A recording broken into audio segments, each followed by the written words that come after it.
Greetings and good morning, beautiful people of planet Earth. Making my morning juice, but I have some exciting news to share.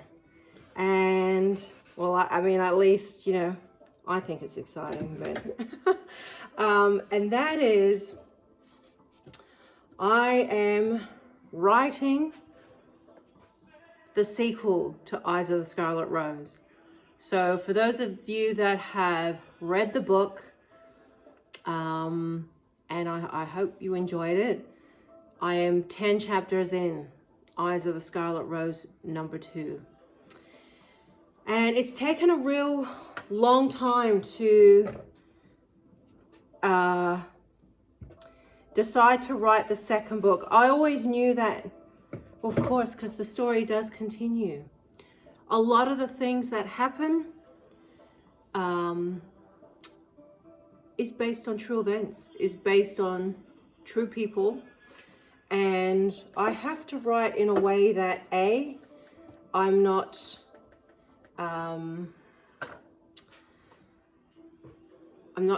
damaging anyone's reputation. I just have to be mindful of how I write. I've had a pretty extraordinary life. I mean, I'm still young. I'm 42. Well, 42's mid-range now, but I mean, I really have lived some extraordinary times and have met some incredible people, as I'm sure, many of us have in our lives. But the burn to write the sequel has been plaguing me for months and months. And let me tell you, since I've started writing, the floodgates have opened up again. So, however, with Eyes of the Scarlet Rose #2, although it's going to be exciting in the book, I have had to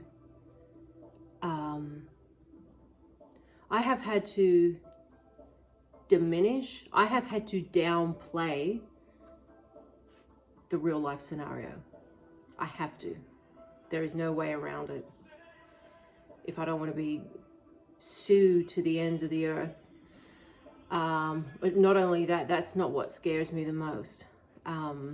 It's, damaging and destroying somebody's reputation. I would never, ever, ever do that.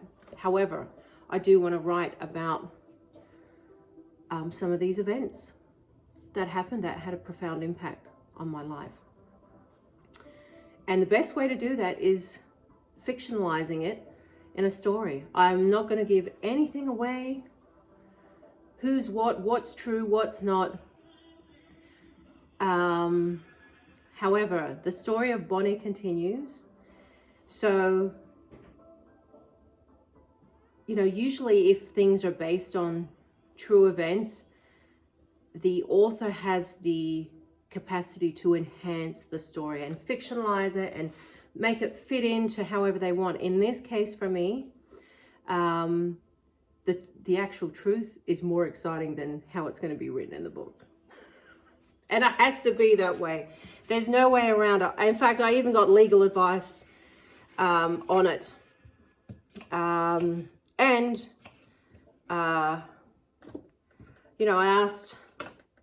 asked some people, listen, how do I go about writing this book? How do I go about writing this book? And this is the thing about writing about things that have happened.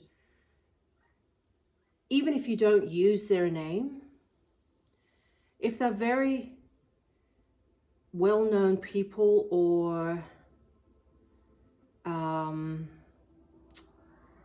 you can still distinguish them from what they have or who they are, or I don't know, like it's walking on eggshells, really. Walking on eggshells. So writing Eyes of the Scarlet Rose, well, the same. It's the same for the first book. It was exactly the same. You have to dance around very delicately with, you know, people and people's lives, because I am the last person that would ever want to wreak havoc.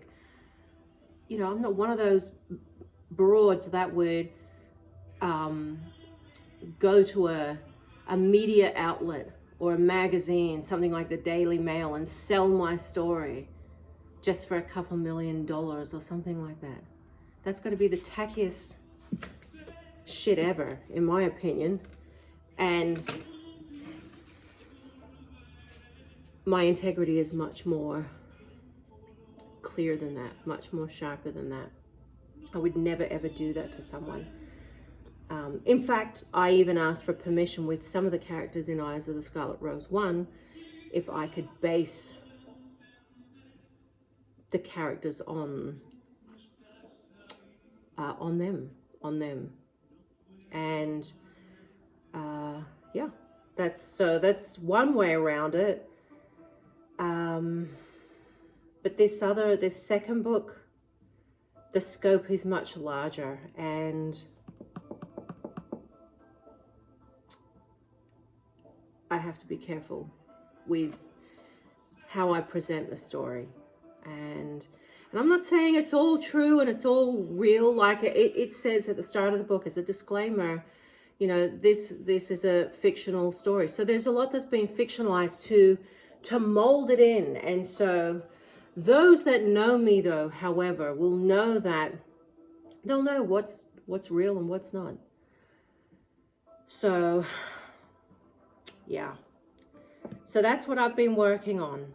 How to, you know, I've been wanting to write Eyes of the Scarlet Rose 2 for a long time, but it's how can I even begin to formulate the storyline, making it smooth, like, and just writing a book. It's massive work. I mean, I'm studying, I'm busy, you know, living my life, and going back into that world.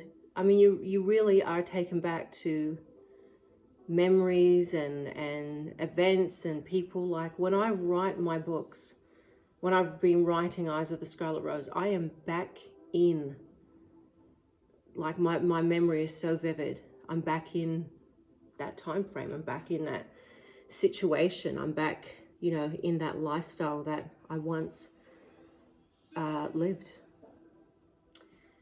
Nothing could be more extreme now, though. Here I am in Australia. I'm single. I have my own house, modest house with a modest little garden, and living my own life. So, Eyes of the Scarlet Rose number 2.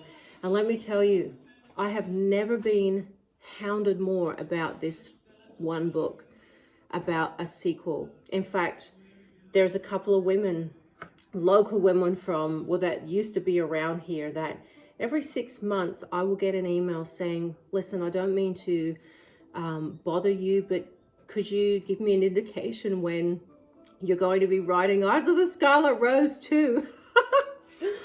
And I'm just like, are you kidding me?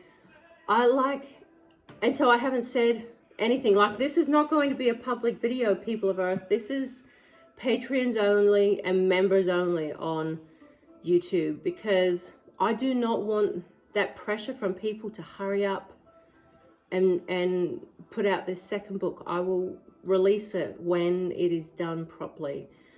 I can't give you a date like that. So this is the perfect thing about self-publishing a book, is I don't have a time bracket of when I have to write this book. But it's moving quickly now. I can say it's moving quickly, and 10 chapters in, it's moving quickly. It's easy to write because, like I said, a lot of it's based on real things, real events, and it makes for writing that much easier. But I cannot tell you when it's going to be done. But the way it's going, it won't be too far away. It only took me 3 months to write Eyes of the Scarlet Rose. the original one, and that hit me like a virus, writing that book. It was a very, very quick write, because it just catapulted me back into a realm that I once lived, and it was just so vivid. I kept a diary. I've had a personal diary for, like since I left Australia and moved to America. So it's easy to go back on notes and diary entries of that time and see, and I'm thinking, oh my gosh, that just makes it so fresh, especially the emotional aspect behind things. So it's very easy for me to write because, having the foundation being that they are real events, makes things very easy to write.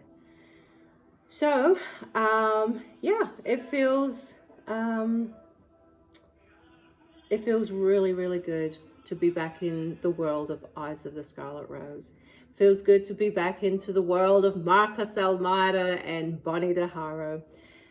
If you haven't read the book, if you haven't read the story, it is an erotic romance. And I will say with this second book, there is going to be less swearing. My life is given to Lord Jesus now, so there is certainly going to be no blasphemy because there is so much of that in the first book. So that will be calmed down. What else? Other than that, and this is the thing. I want to sit down on the chair here.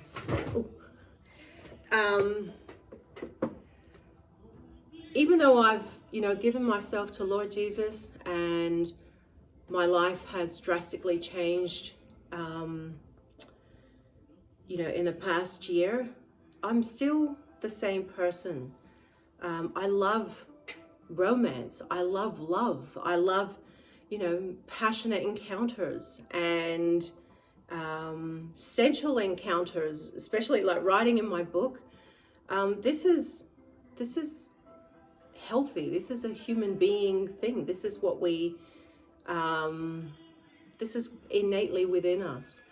And I don't feel like there's any problems with expressing that in creative writing. In fact, I think it's healthy. As a single woman, it's a gateway for me to describe and reminisce on encounters that I've had myself. And it feels delicious to me. It feels amazing to write about that because we are inherently human beings having an earthly experience, and I find a lot of comfort in bringing back romance and love in intimate encounters with partners, because in this day and age a lot of that's gone. Look at the porn industry. It just debauches the idea of romance and love so much, and of course I know it exists, but these days people have access to so much debased, addictive, dangerous, dark gateways that I feel it's important to reiterate the importance of sensuality and love and romance and having healthy sexual lives. So there is going to be that in the book, this second book, and I love writing about it. I make no apology for that. I'm just trying to think what else. I don't know, I don't know what else to say about it, but it's happening, and can't tell you when it's going to be released, but it's burning within me again. I have been waiting for the burn, and the burn has hit me in the last few months. And the last few months I would write a little bit and I'd put it away for a few weeks, and then I'd go back to it thinking, oh gosh, it's taken a hold over me. But this time I have to balance it out because I'm committed to my study as well. And this time of year, right now, the weather, I am out every single day in my garden, preparing my garden beds, planting seedlings, mulching my garden beds. Oh my gosh, laying dripper work. I'm busy out in my yard. My garden is taking priority right now because it has to be done, and allow time to sit, and allow time to sit for a few months. So it's very time consuming. Anyway, I wanted to give you the heads up. It's in the works. Eyes of the Scarlet Rose 2. Look out. It's coming to you very, very soon. Love you guys.